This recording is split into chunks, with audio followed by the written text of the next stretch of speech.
Miss Rumphius, story and picture by Barbara Cooney, to Saint Nicholas, patron saint of children, settlers, and maidens.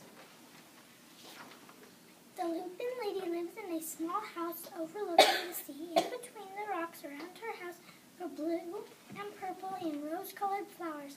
The Lupin lady is little and old, but she has not always been that way. I know. She's my great aunt, and she told me so. Once upon a time, she was a little girl who lived in the city by the sea. From the front stoop, she could see the wharves and the bristling mass of tall ships.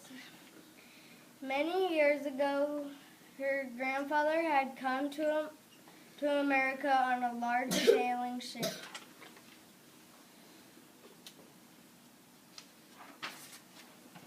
Now we work in the shop at the bottom of the house making figureheads for the prows of ships and carving Indians out of wood to put in front of cigar stores. For Alice's grandfather was an artist. He painted pictures too of sailing ships and places across the sea.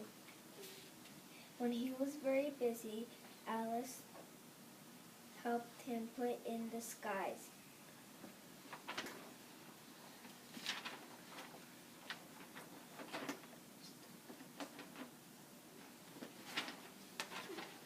In the evening, Alice sat on her grandfather's knee and listened to his stories of faraway places. When he had finished, Alice would say, "When I grow up, I too will go to faraway places, and when I grow old, I too will live by the sea." "That is all very well, little Alice," said her grandfather, "but there is a third thing you must do." "What is that?" asked Alice. "You must do something to make the world more beautiful," said her grandfather.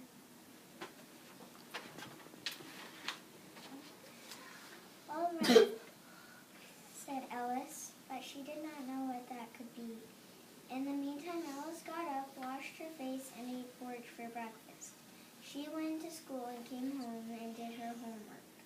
And pretty soon she was grown up. Then my great aunt Alice set out to do the 3 things she had told her grandfather she was going to do.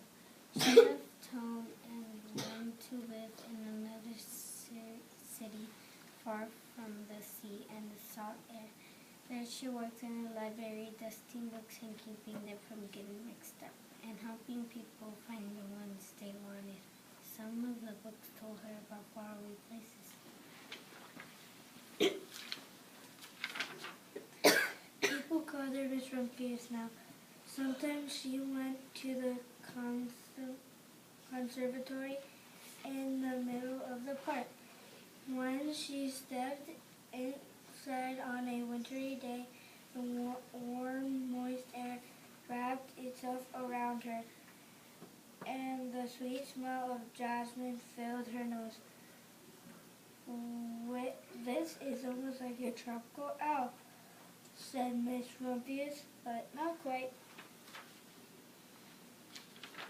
So Miss Rumphius went to a real tropical island where people kept talking to them and monkeys as pets.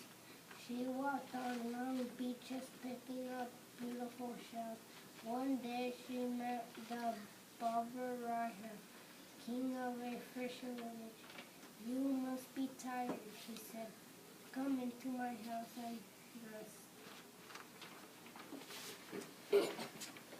So Miss Rumphius went in and met the Raja's wife. The Raja himself fetched a green coconut and cut a slice off the top so that Miss Rumphius could drink the coconut water inside. Before she left, the Raja gave her a beautiful mother of pearl gem on which she had painted a bird of paradise and the words, "You will always remain in my heart. You will always remain in my too," said Miss Rumphius. My great-aunt Alice Rumphius climbed tall mountains where the snow never melted. She went through jungles and across deserts. She saw lions playing and kangaroos jumping. And everywhere she made friends she would never forget. Finally, she came to the land of the lotus eaters. And there, getting off a camel, she hurt her back. "What a foolish thing to do," said Miss Rumphius. "Well, I've certainly seen faraway places. Maybe it's time to find my place by the sea." And it was, and she did.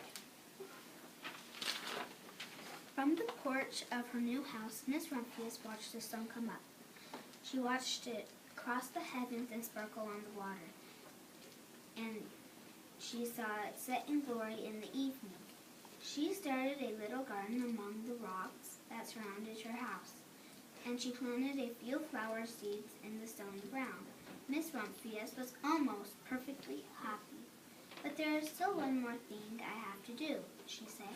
"I have to do something to make the world more beautiful." "But what?" "The world already is pretty nice," she thought, looking out over the ocean. The next spring, Miss Rumphius was not very well. Her back was bothering her again, and she had to stay in bed most of the time.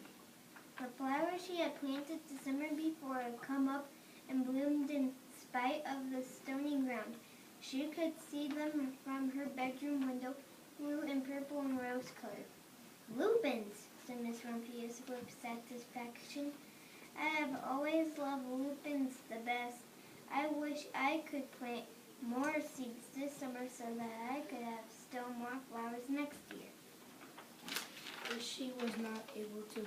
After a harsh winter spring came, Miss Rumphius was feeling much better now. She could take walks again.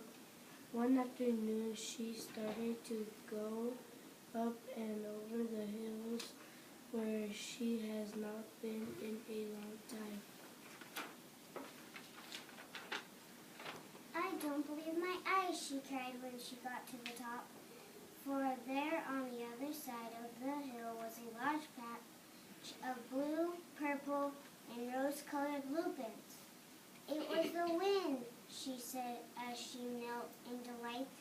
"It was the wind that brought the seeds from my garden here, and the birds must have helped."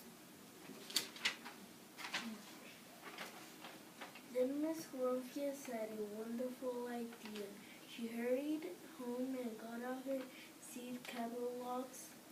She went off to the very best seed house for 5 bushels of lupin seeds. All that summer, Miss Rumphius, her pockets full of seeds, wandered over fields and highlands, sowing lupins. She scattered seeds along the highways and down the country lanes. She flung handfuls of them around the schoolhouse and back of the church. She tossed them into hollows and back along stone walls. Her back didn't hurt her anymore at all. Now some people called her that crazy old lady. The next spring, there were lupins everywhere. Fields and hillsides were covered with blue and purple and rose-colored flowers. They bloomed along the highways and down the lanes. Great patches lay around the schoolhouse and back of the church. Down in the hollows and along the stone walls grew beautiful flowers. Miss Rumphius had done the third, the most difficult thing of all.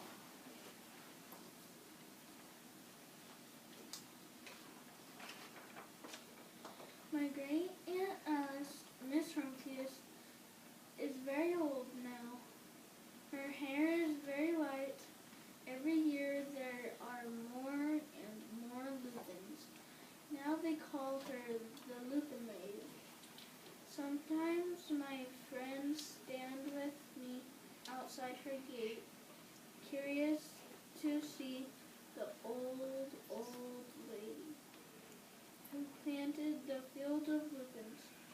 When she invites